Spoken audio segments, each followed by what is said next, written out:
Konrad Bornman is veral bekend vir sy emotiewe profielfoto's van mense in ver afgeleë en agtergeblewe gemeenskappe. Hy was onlangs die wenner in die fotografie-kategorie van die 2014 Vodacom Nasionale Journalistieke Toekennings. En Konrad is ook vroeër vanjaar met Media24 se Legends toekenning as fotograaf van die jaar aangewys. En ons wil uitvind waarom hierdie fotograaf se werk so 'n blywende indruk skep.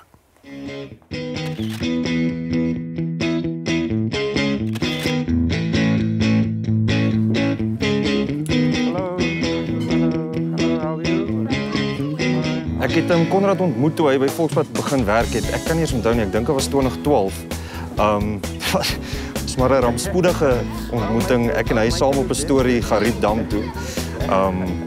Ek en hy het maklik seker 30-40 000 kilo saam in 'n kar se kajuit of 'n bakkie of 'n ou Volksblad Ford wat maar half moeilik is gery en dan raak 'n mens moet vriende raak op die ou end. So hy's 'n baie stil ou en hy's baie privaat, maar as jy tot hom deurdring en hy begin jou vertrou, dan is dit werklik 'n ongelooflike mens. Dit is eintlik 'n interessante storie hoe ek betrokke geraak het in fotografie. Ek wou eintlik dokumentêre films gemaak het hier in donker diep Afrika en ook wildlife dokumentêre. Maar destyds was daar eintlik nie skole waar mense dit kon swat of so. So toe het hulle my aangeraai om eers 'n jaar fotografie te begin studeer.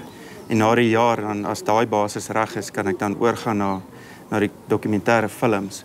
Maar aan die einde van daai jaar, toe hou ek so van dit en ek het goed gedoen. So ja, waar dit toe nou maar 1 jaar moes gewees het ek op die einde 4 studeer. In my geval moet ek soveel velde van fotografie dek in fotojournalistiek. Dit is nou van sport, saterdagmiddag 'n cheetah game afneem, tot eerstejaar babas, 'n tannie wat 100 jaar oud is, tot jou meer opwindende goeie soos stakings en optogte. Maar met 'n ding soos byvoorbeeld die DA-optog na Letoile huis hier voor die verkiesing. Ek weet hy het nie 'n bang haar op sy kop nie. Hulle wou hom gooi met 'n klip. Hy staan daar en neem foto's. En die ander joernaliste, terwyl hulle het met Hardhats en GoPros op hulle koppe rondgeloop. Konrad het 2 kameras gehad en die petrolbom het gevlieg en die klippe het gevlieg. Ek het gekoes vir skokgranate. Hy het maar net aan die pad bly staan met hierdie dreigende massa voor hom en foto's geneem. Ja, ek dink met sy stil inkennigheid ook 'n ongelooflike braafheid wat ek nie het byvoorbeeld nie. Wat my interesseer het in dokumentêre films of fotografie is daai gemeenskappe wat totaal en al afgesny is van die res van die wêreld. Ergens in 'n woud of so waar ek hulle leefstyl wou gaan dokumenteer het voor dit besig is om uit te sterf. Konrad is die een fotograaf wat ek regtig kan sê hy doen ongelooflike moeite en om hom te sien werk en hy's ook nooit tevrede nie. Hy's regtig nooit tevrede met 'n foto nie. As ons soos fietsers gaan doen net ver en dan kom ons terug en sê hy het nie genoeg nie, hy het nie. En dan het ek gesien hoe rol hy in die sand rond of lê op sy maag of lê op sy rug of klim in 'n boom en probeer 'n foto neem. En hy's nooit tevrede nie. En hy's 'n ongelooflike kreatiewe mens. En dit is hoekom sy foto's ook genuine ongelooflik is.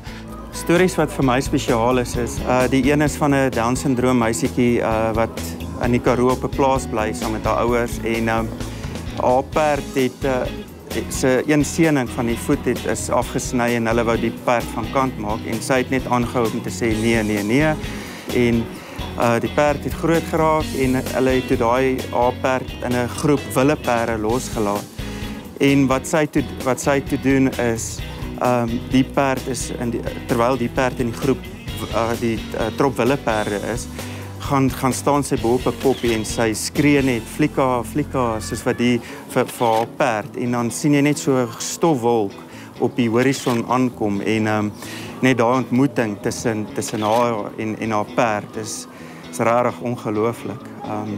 Ja, en van die emosionele tot die totale weird is een van die stories is 'n vrou wat met diere kon kommunikeer en ons het haar getoets en een van my diere na haar toe gevat en die diere het al my geheime uitgeklap. 100% die waarheid gewees. So elke oggend as ek nog werk toe ry, dan is ek so opgewonde. Dit is asof ek al klaar so met adrenalien gevul word, want ek weet nie waar ek die dag gaan wees nie. Ek weet nie waar ek gaan ry nie, ek weet nie wie ek gaan ontmoet nie, ek weet nie wat ek gaan ervaar nie. So dit is letterlik die lekkerste van my werk. Er is geen 2 dae oor dieselfde nie. En dit maak my ongelooflik opgewonde. Ja, ek kan eintlik nie daar sonder nie.